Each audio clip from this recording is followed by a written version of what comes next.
ვატიკანში 28 ნოემბერს ივერიის ღვთისმშობლის ხატის სტელა დაიდგა.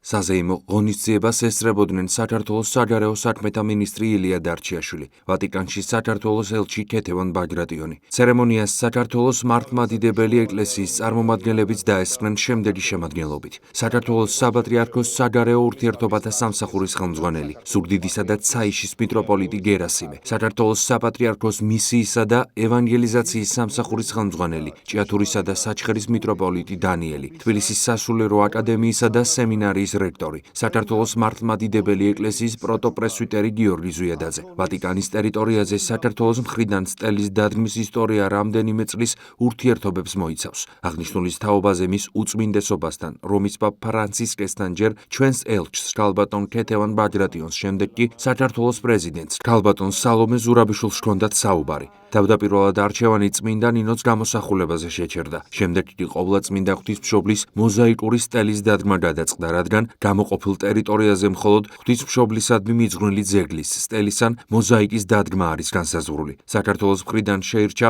ივერიის ყოვლადწმინდა ღვთისმშობლის ხატის ზუსტი ასლის გამოსახულება, რომლის თანხებიც მთლიანად საქართველოს მთავრობამ გამოყო და თავის მხრივ ხელი შეუწყო ამა წლის 28 ნოემბერს ვატიკანში მის განთავსებას. ვთავაზობთ ამ მოვლენასთან დაკავშირებით სრულიად საქართველოს კათოლიკოს პატრიარქ ილია მეორის მიერ რომის პაპ ფრანცისკესთვის გაგზავნილ წერილს. აღნიშნული მიმართვა დამსწრე საზოგადოებას ჭიათურისა და საჩხერის მიტროპოლიტმა დანიელმა გააცნო.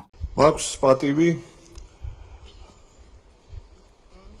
გადმოგცეთ საქართველოს კათოლიკოს პატრიარქის, მცხეთა თბილისის მთავარეპისკოპოსის, ბიჭვინთისა და ცხომავხაზეთის მიტროპოლიტის მოლოცვა და მისასალმებელი სიტყვა მისი უწმინდესობისადმი პაპ ფრანცისკესადმი. თქვენო უწმინდესობავ, ძმური სიყვარულით მოგესალმებით თქვენ და აქ შეკრებილ საზოგადოებას და სიხარულით აღვნიშნავ, რომ დღევანდელი დღე კიდევ ერთი დასტურია იმ მეგობრული და ჭეშმარიტად ძმური ურთიერთობისა, რომელიც საქართველოს ეკლესიასა და რომის საყდარს შორის უძველესი დროიდან ჩამოყალიბდა. თანამედროვე ეპოქაში კი კავშირი ჩვენს სახელმწიფოებსა და ეკლესიებს შორის პაპ იოანე პავლე მეორის მიერ განახლდა, ხოლო თქვენ პერიოდში ეს დამოკიდებულება კიდევ უფრო გაღრმავდა. ხაზგასმით გვინდა აღვნიშნოთ თქვენი ვიზიტის მნიშვნელობა 2016 წელს საქართველოში და მიმდინარე წელს სიქსტეს კაპელაში თბილისის წმინდა სამების საკათედრო ტაძრის გუნდის გამოსვლა. ამ ორივე ფაქტმა მსოფლიო რეზონანსი შეიძინა. ახლა კი საქართველოს მთავრობის სახელით თქვენდამი მოძღვნილი საჩუქარი ათონის წმინდა მთის ივირონის მონასტრის და საქართველოს მფარველის ივერიის ყოვლადწმინდა ღვთისმშობლის ხატის მოზაიკური სტელა ვატიკანის ტერიტორიაზე იდგმება. ეს ახალი ფურცელი ისტორიული დღე და თარიღია ჩვენი ქვეყნებისა და ეკლესიების ურთიერთობაში. მადლობა ყველას და მადლობა ჩვენს ელჩს ქალბატონ ქეთევან ბაგრატიონს გაწეული შრომისათვის. აღვნიშნავთ იმასაც, რომ მოზაიკის სტელის შექმნაზე იმუშავეს საქართველოს ეკლესიის სამმა წარმომადგენელმა, რომელთა შორის არის ბატონი ამირან ბაკურაძეც. წლების წინ მოზაიკის სპეციალობას იგი თქვენთან ვატიკანში დაეუფლა და სამშობლოში დაბრუნდა.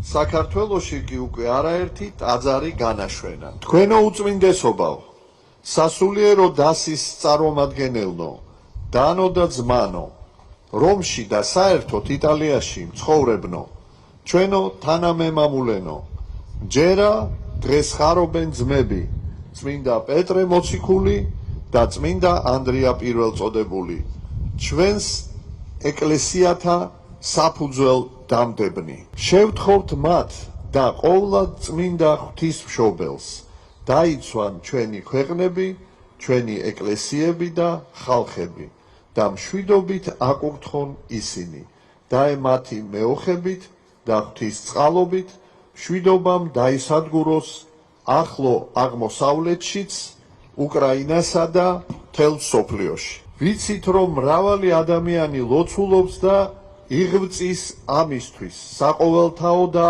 ცნობილი თქვენი ზრუნვაც სამშვიდობო პროცესების ხელშეწყობისათვის. ვიმედოვნებთ, ეს ღვაწლი, ეს მცდელობები თავის შედეგს გამოიღებს, ჩვენი მიმართვა კი წმინდა დავით წინასწარმეტყველის სიტყვებით მინდა დავასრულო.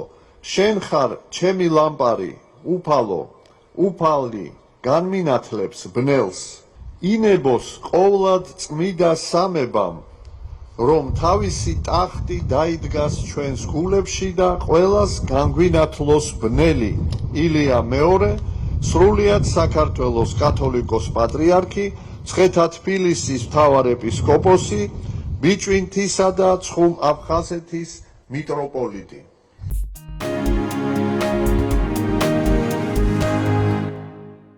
თანამედროვე ტექნოლოგიები და კიბერუსაფრთხოება. ამ თემაზე სკოლის მოსწავლეებისთვის საქართველოს საპატრიარქოსთან არსებული ახალგაზრდობის სულიერი და ინტელექტუალური განვითარების ცენტრის საკონფერენციო დარბაზში ლექცია გაიმართა. შეხვედრას იურიდიულ მეცნიერებათა დოქტორი, პროფესორი, გელათის მეცნიერებათა აკადემიის სწავლული მდივანი, აკადემიკოსი მარიამ ცაცანაშვილი უძღვებოდა. ღონისძიებას თბილისის საჯარო სკოლის მოსწავლეები და პედაგოგები ესწრებოდნენ. როგორც პროფესორმა მარიამ ცაცანაშვილმა ბავშვებთან საუბრისას აღნიშნა, თანამედროვე ტექნოლოგიები ვერასდროს გაუსწრებს ადამიანის გონებასა და შესაძლებლობებს. მან ღონისძიების დასასრულს მოსწავლეების შეკითხვებსაც უპასუხა. აღნიშნული საგანმანათლებლო შეხვედრა საპატრიარქოს ახალგაზრდულ ცენტრსა და სკოლებს შორის გაფორმებული მემორანდუმის ფარგლებში შედგა.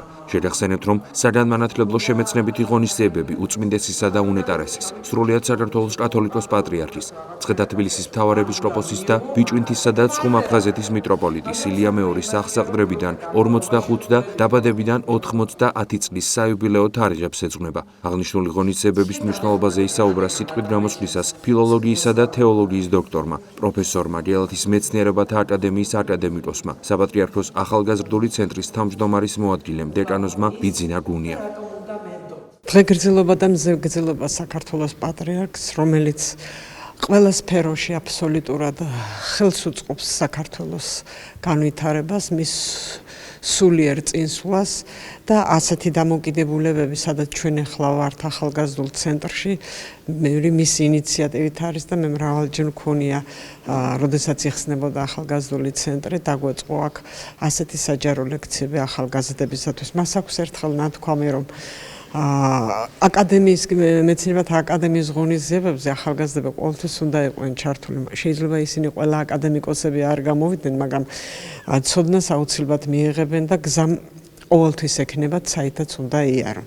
რაც შეეხება დღევანდელ ღონისძიებას, ეს ერთ-ერთი არის იმ ციკლიდან, რომელიც ახალგაზრდა თაობას საჯარო ლექციების ციკლში უნდა წაეკითხოს და იგი ეხება კიბერუსაფრთხოებას და მის ეთიკას. ეს არის თაობა, რომელსაც ახალ გარემოში, ვირტუალურ გარემოსთან მოუწევს ცხოვრება. რა უნდა იყოს ის იძულება, ძალადობა, კომპლექსები თუ თანაცხოვრება მასთან ერთად. რა თქმა უნდა, ვირჩევთ თანაცხოვრებას, ამ თანაცხოვრებას კი უნდა აუცილებლად ციფრული განათლების სფეროში დონის განვითარება და შესაბამისად ეს ლექცია სწორედ ასეთ ციფრულ სივრცეში მათ ურთიერთობებს ეხება. როგორც ვთქვით, ყველამ ეს არის ციფრული ტექნოლოგიის ეპოქა, ყველა მოზარდმა უნდა იცოდეს ჩემი აზრით, როგორც ზოგადი განათლება, ისე ციფრული ტექნოლოგია და კიბერუსაფრთხოება.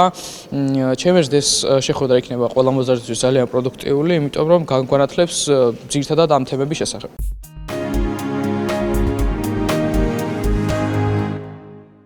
იაკობ გოგებაშვილის სახელობის საბავშვო და საყმაწვილო ლიტერატურული პრემია.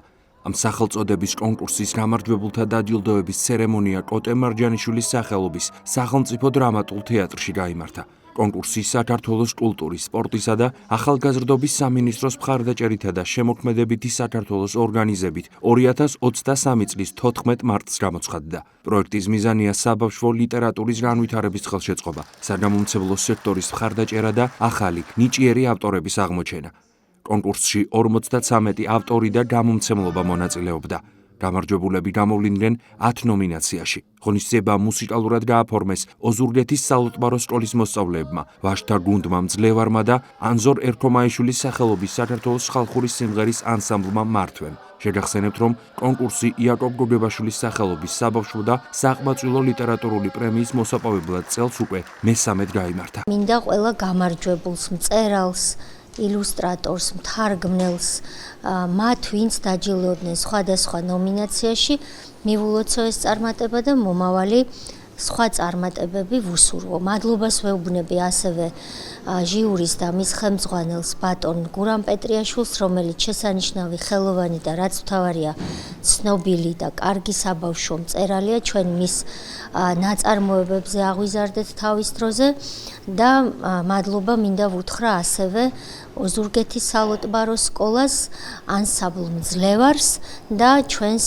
სახელმწიფო ანსამბლ მართვეს 200 ბავშვს ახალგაზრდას, რომელიც იდგა სცენაზე და მადლობას ეუბნებოდნენ იმ მწერლებს, ვინც მათთვის ქმნის წიგნებს. მინდა აღვნიშნო წლევანდელი კონკურსის განსაკუთრებულობა, იმიტომ რომ კომისიამ რაღაცნაირად მოინდომა, რომ მაინც ახალი სახეები აღმოგვაჩინა.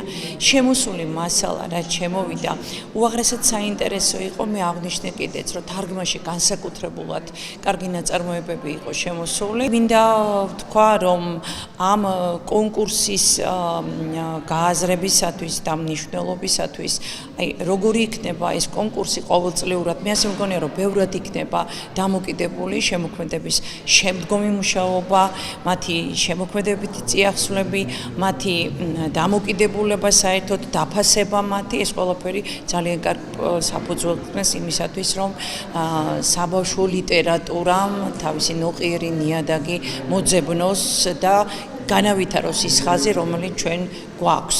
განსაკუთრებული დღეა ჩემთვის, იმიტომ რომ ლაურეატი გავხდი, მაგრამ წინა წლებში მე ყოველთვის თვალს ვადევნებ. ეს არის ძალიან საინტერესო კონკურსი, საინტერესო